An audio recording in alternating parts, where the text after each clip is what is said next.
At 1 a.m., my wife's screen lights up again, and she turns her shoulder like I'm the threat. That's when I stop asking what's wrong with us and start asking what's been compromised. My name is Ryan Caldwell.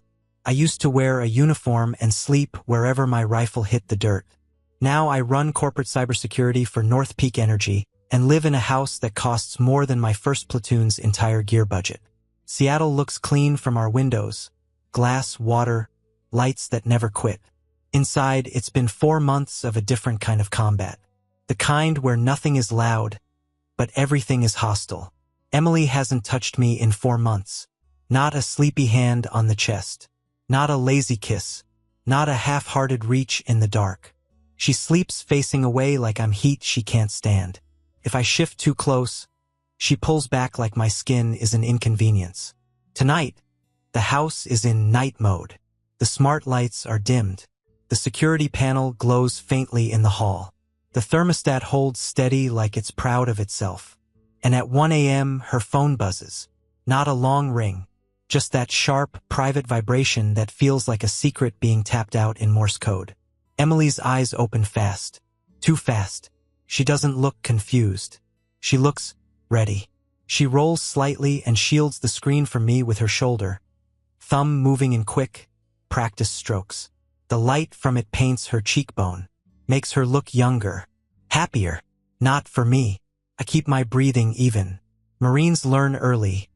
Anger is loud. Control is quiet. You okay? I ask like I'm asking about the weather.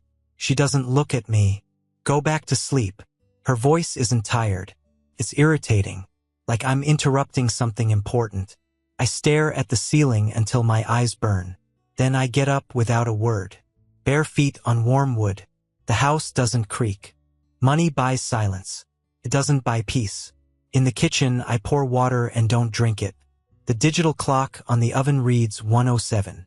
My brain does the thing it always does when something doesn't fit. It starts organizing. I check the date on my phone. It's technically today our first date anniversary. The one we used to joke about because it felt stupid at first and then became ours. Emily hasn't mentioned it. No calendar reminder. No hint. No playful comments. Nothing. That's when the feeling shifts. This doesn't feel like normal marriage fatigue. Fatigue is sloppy. Fatigue is inconsistent. This has a pattern. A rhythm. Distance applied the same way every day, like pressure on a wound to keep it from bleeding where anyone can see. In my world, when a system changes behavior without explanation, you don't talk it out and hope for the best. You assume compromise. I stand in my own kitchen, staring at a glass of water, and the thought lands clean. My marriage isn't tiring. It's being managed. And if that's true, I'm already late to the incident response. Seattle morning comes in like a bruise, gray, wet, quiet in that way that makes the whole city feel half asleep. I'm already up when Emily steps into the kitchen. Hair done, light makeup, not work presentable. More like she's going somewhere she wants to be seen. She moves with a calm energy I haven't gotten from her in months. It isn't joy exactly, it's anticipation. She doesn't greet me, not really. Just a quick glance that checks my position like I'm furniture that might be in the way.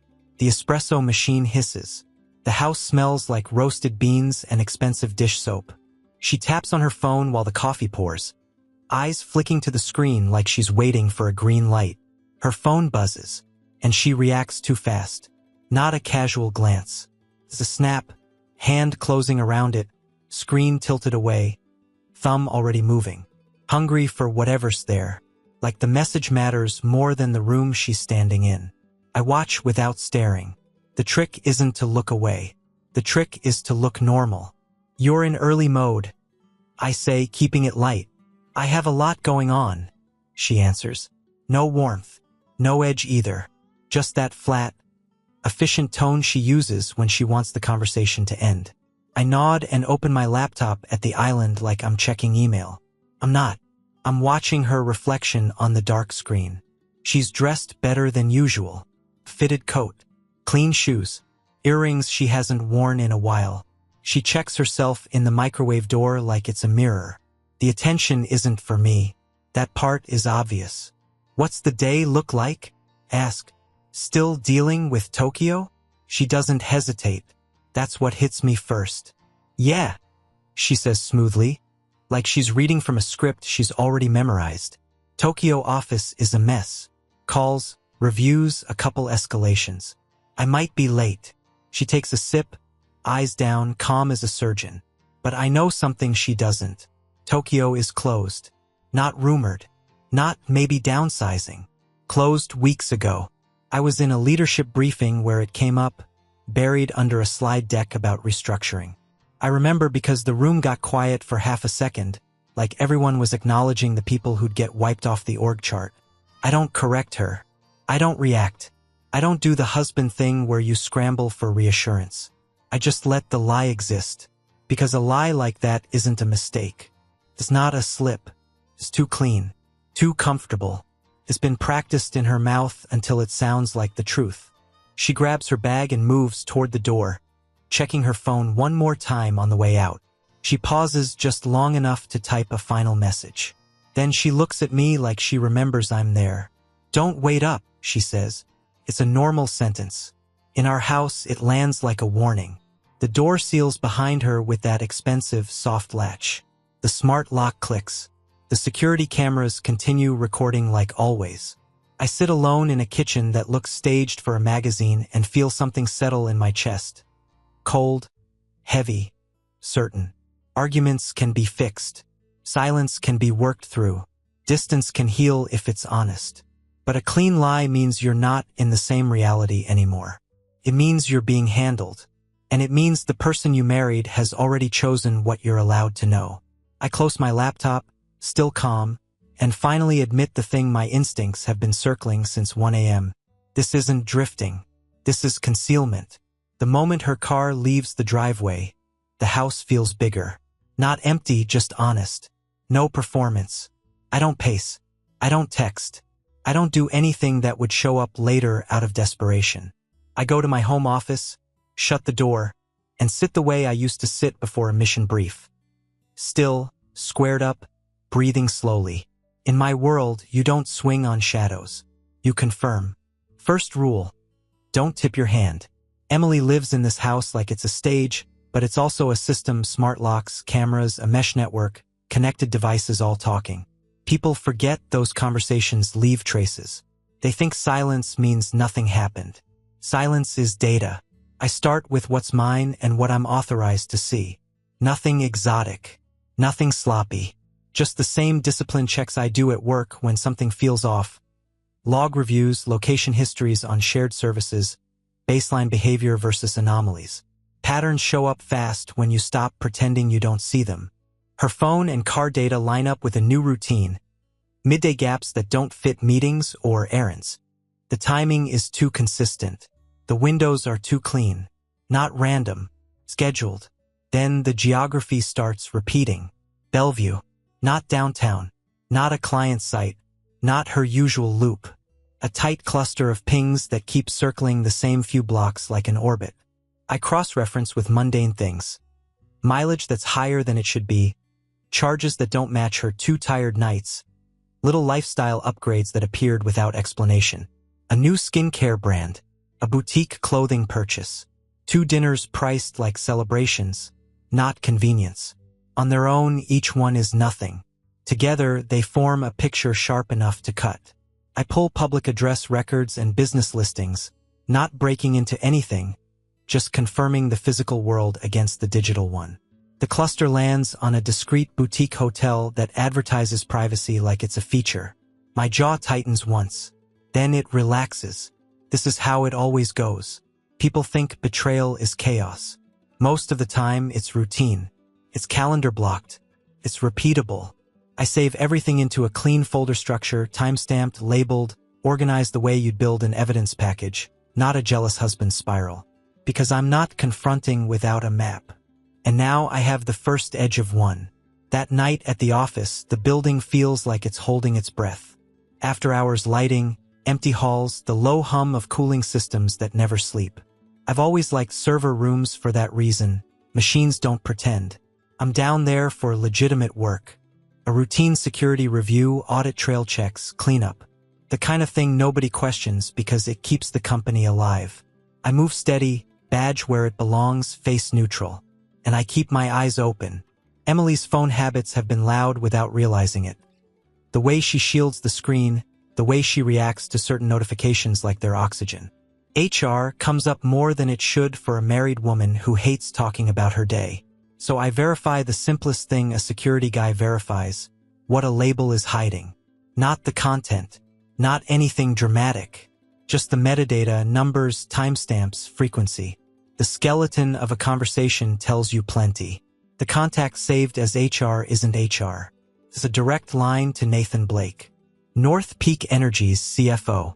I stare at the name like it's a misread at first, like my eyes are trying to protect me by refusing to see what's there. But systems don't lie. People do. I pull the thread back through time message patterns, spikes at 1 a.m., weekends, the same Bellevue windows I've already mapped. The work excuses, the Tokyo lie. It all snaps into alignment so clean it almost feels respectful. Then I see enough of the tone to know exactly what this is. Starts professionally, short, safe, corporate. Then it slides. Inside jokes, familiarity, late-night comfort that doesn't belong to a married woman. Words that read like hands in the dark. And then the contempt. Not shouted. Not emotional. Casual.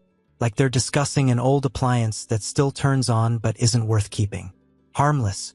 Disposable. That's what they call me. My body doesn't explode. My hands don't shake. I don't give them the satisfaction of a reaction they'll never see. I just go still. Because betrayal is bad. But betrayal with coordination is something else. It means two people looked at my life and decided it was theirs to edit. And now the betrayal has a face. A title. A man I can put in a room under light with consequences. I close the file, lock my expression into place, and walk out of the server room like nothing happened. Inside, the truth rearranges everything. Quietly, permanently. For the next few weeks, I will play my role. I'm the husband who doesn't notice the locked screen angled away. The man who accepts long day like it means anything. The guy who keeps his voice even and his posture relaxed. Because the easiest way to catch someone is to let them keep believing they're smart. I brought flowers once. Not a grand gesture, simple, clean, the kind you can pretend is habit. Emily looks at them like they're a misdelivered package. You didn't have to, she says. I wanted to, I answered. She sets them on the counter without smelling them. At night, she stays cold. Not angry, not guilty, just absent.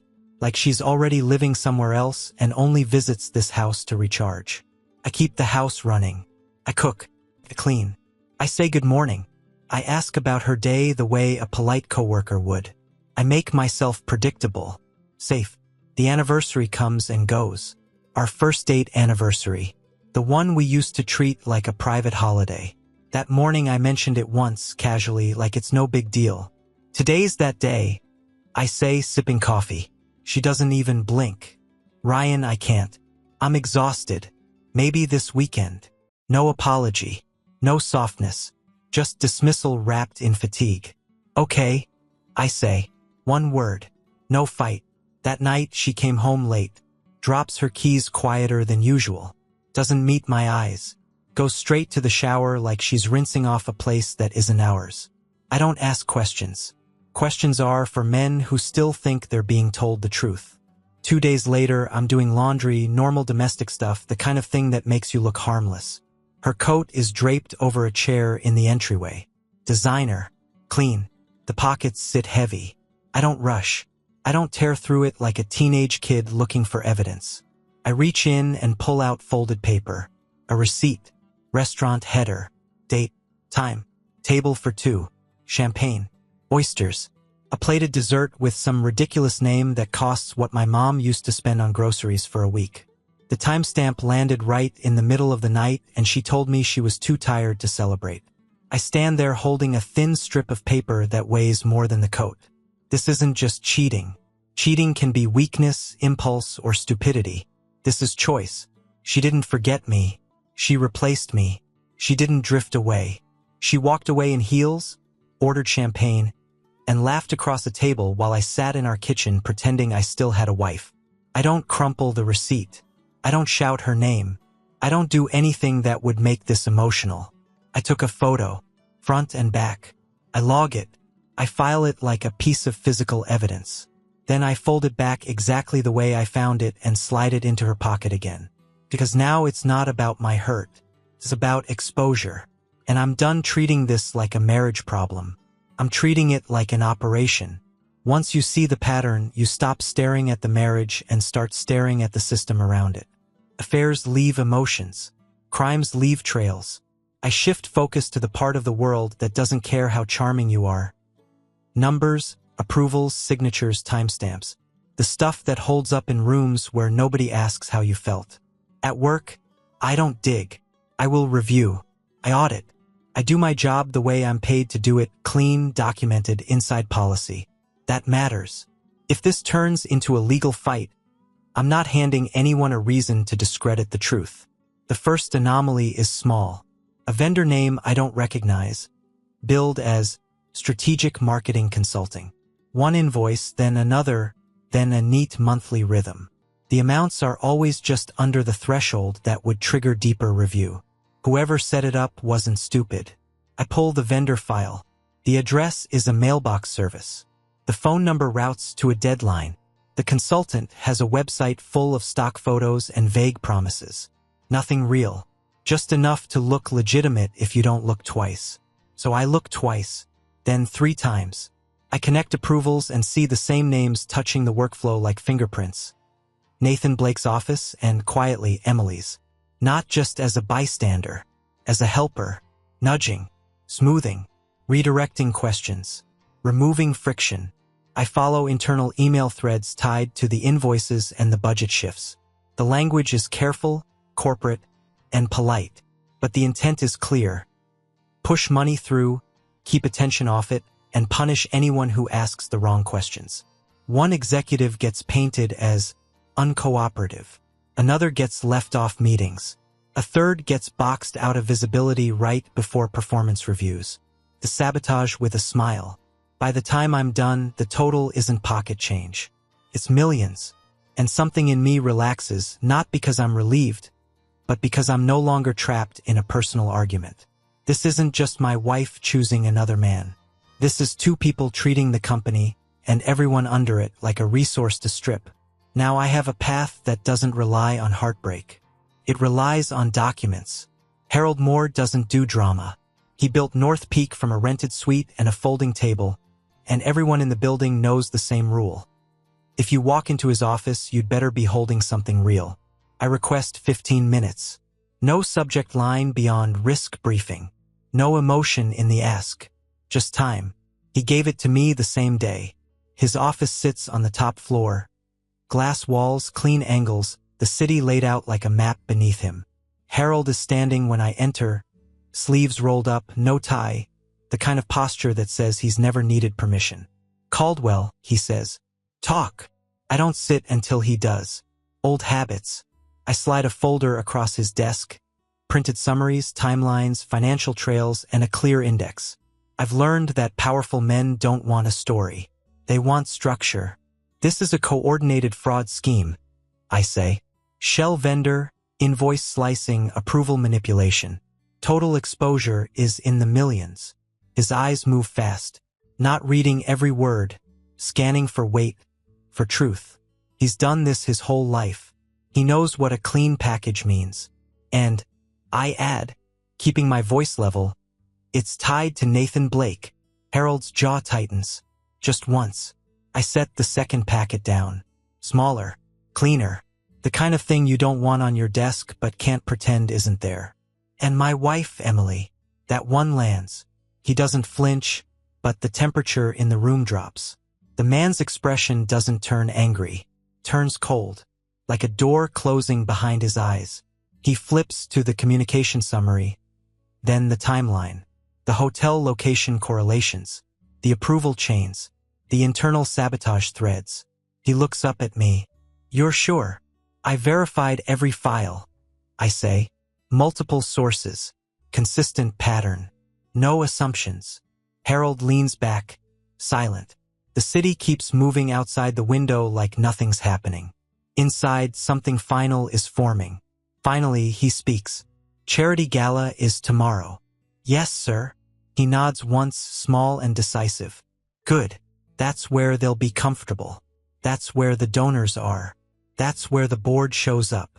His eyes go back to the folder like it's a target. We'll make an example, he says. I don't smile. I don't celebrate. I just absorb the timing like a mission clock starting. Because now it isn't just my truth. It's the one person in the building who can turn truth into consequences. And he just picked the stage. The Grand Aurora Hotel smells like money and polished wood. Crystal lights overhead. Black suits. Dresses that cost more than my first car. People smiling like they're being paid to. Emily is perfect in this environment. She moves through the room with that practiced corporate wife glide. Chin up, laugh ready, hand on my arm only when someone important is watching. To anyone else, we look like the kind of couple you put on a brochure. Nathan Blake circles near the stage like he already owns tomorrow. He shakes hands, collects praise, throws out quiet jokes. He's comfortable. He thinks he's untouchable. I don't glare. I don't brood. I blend. A Marine learns early. The loud man gets watched. The quiet man gets close. Harold Moore arrives without ceremony, but the room shifts anyway. Founders have gravity.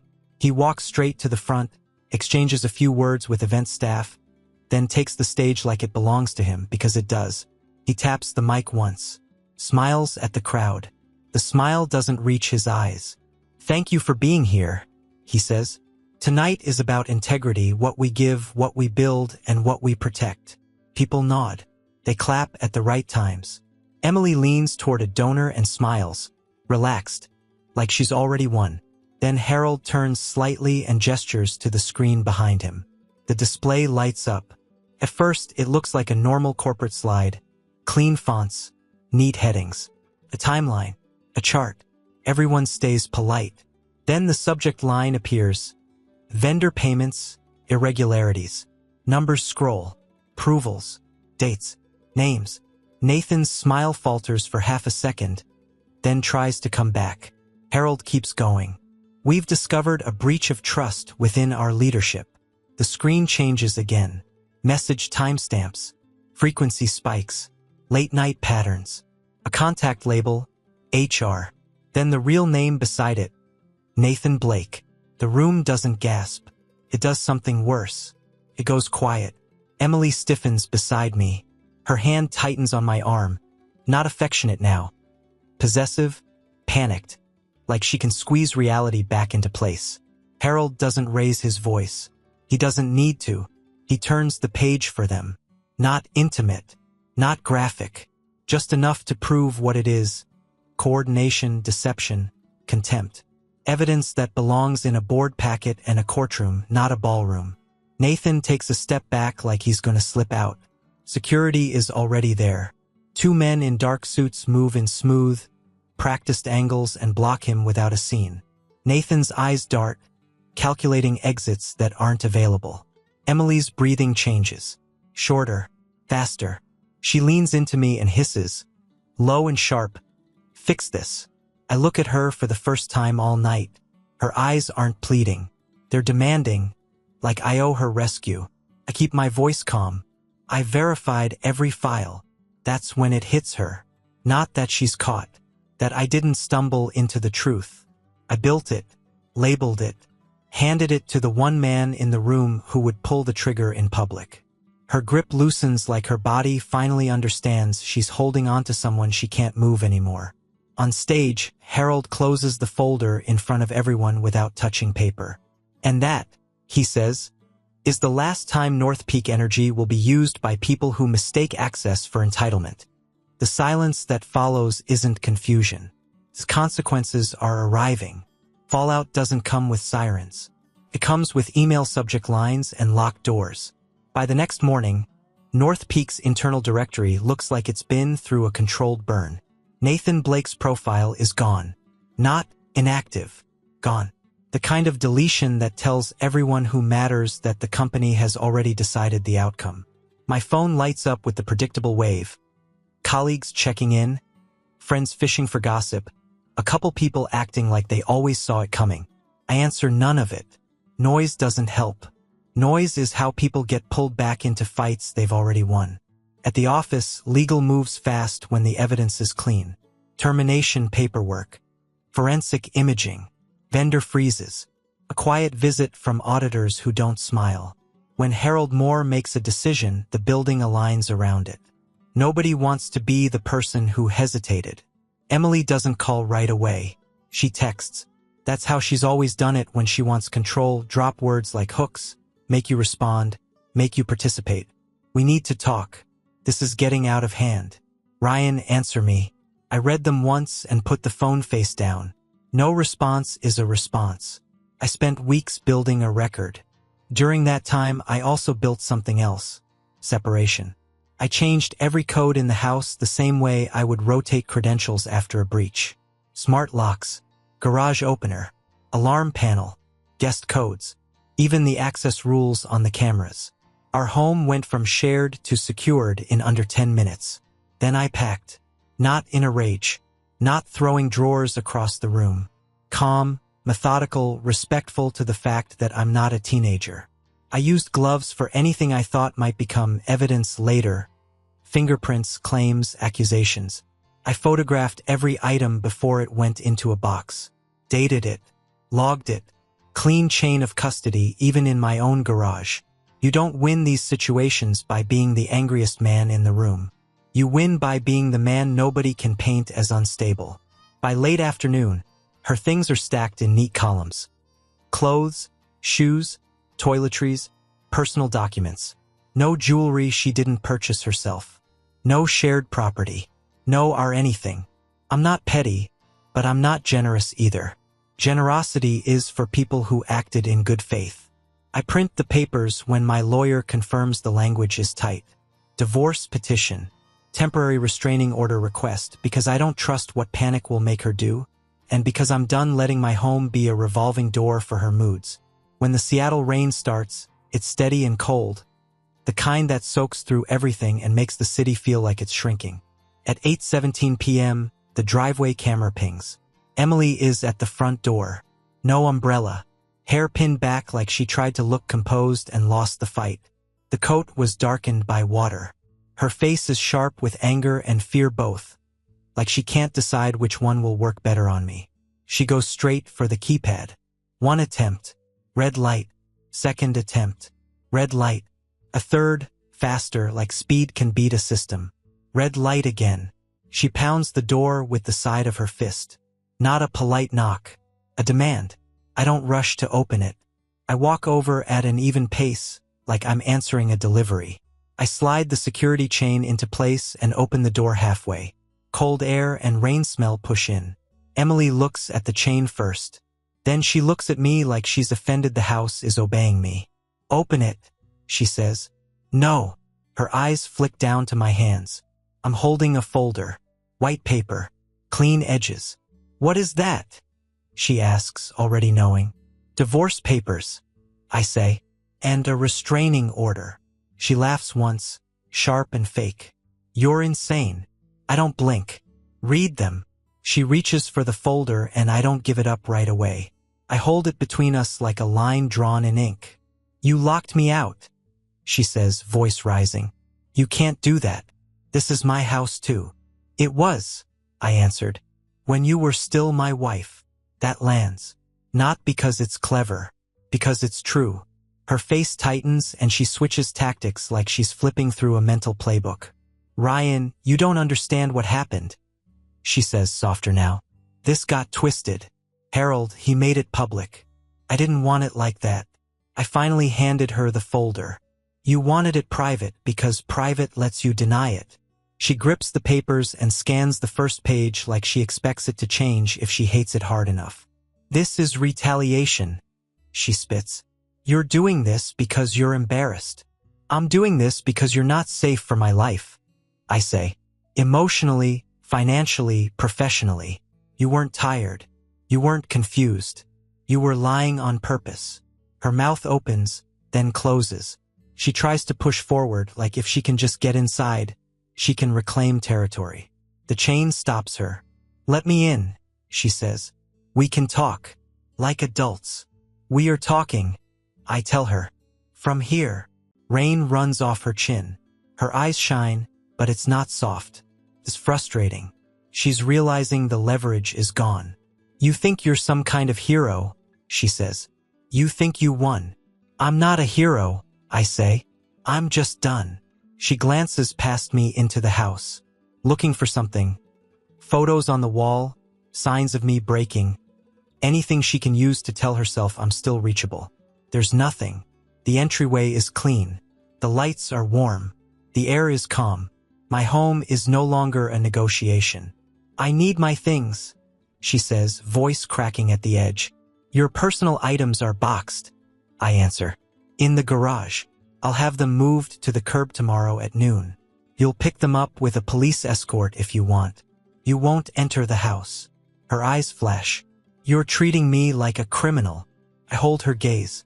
"Then don't act like one." For a moment she just stands there in the rain, papers in hand, like she's waiting for me to soften. I don't insult her. I don't yell. I don't tell her what she did in graphic detail. I don't give her a scene she can replay later and use to paint me as the villain. I give her the only thing that matters: finality. "Goodbye, Emily," I say, and I close the door. The lock clicks. The chain drops. The system seals. Her voice becomes muffled noise on the other side of expensive wood. In the silence that follows, I don't feel empty. I feel clean, like a compromised system finally patched. Like a man who stopped asking for love from someone who only understood control. And for the first time in months, the quiet in my house isn't evidence anymore. It's peace. Subscribe and stay one step ahead of cheaters. And trust me, the next story makes this one look like a fairy tale.